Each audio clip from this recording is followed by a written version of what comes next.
Magandang araw po sa inyong lahat. Bali tulungan ko po kayo makapagtanong agad sa English gamit po ang bakit ka, kung saan po ay gamit na gamit. Okay? So ito pong bakit ka ay translate po natin sa English bilang why are you? Okay? Tapos ang gagawin nyo lang po, sasamahan pa natin ng ibang salita na matatagpuan nyo po dito sa baba. Itong mga nakalista. Isa lang po pipiliin nyo, tapos isasama nyo po sa bakit ka at makakabuo na po agad tayo ng simpleng tanong. Pero gamit na gamit.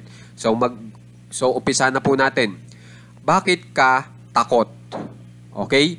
So, pagkasabi nyo ng bakit ka takot, lalagyan nyo po ng question mark o tandang pananong sa dulo kapag isinusulat nyo. Okay? Para makapagbigay senyales na tayo ay nagtatanong.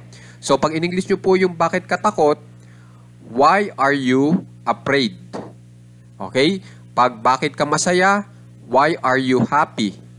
Okay? Basta tatandaan nyo sa dulo may question mark.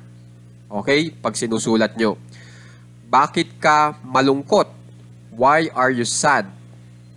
Bakit ka pagod? Why are you tired? Bakit ka nasasabik? Why are you excited? Bakit ka nakatingin sa kawalan? Why are you staring into nothing?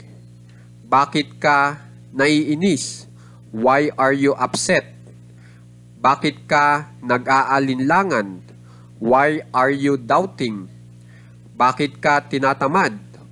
Why are you lazy? Bakit ka abala? Why are you busy?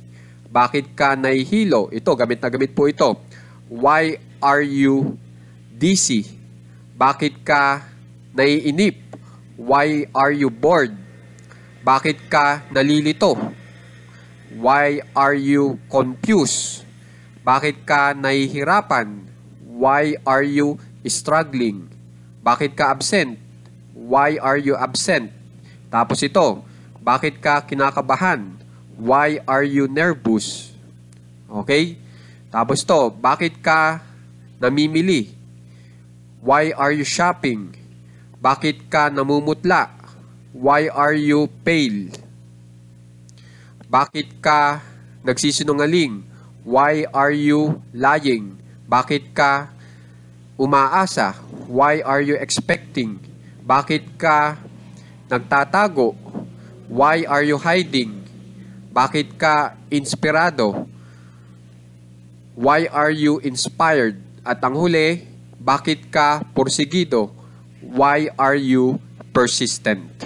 Okay? So, sana makikitandaan po lahat ng mga salitang ginamit po natin, gamit po ang bakit ka. Kasi kalimitan sila po yung magkaparehang mga salita. Okay po? Maraming salamat po.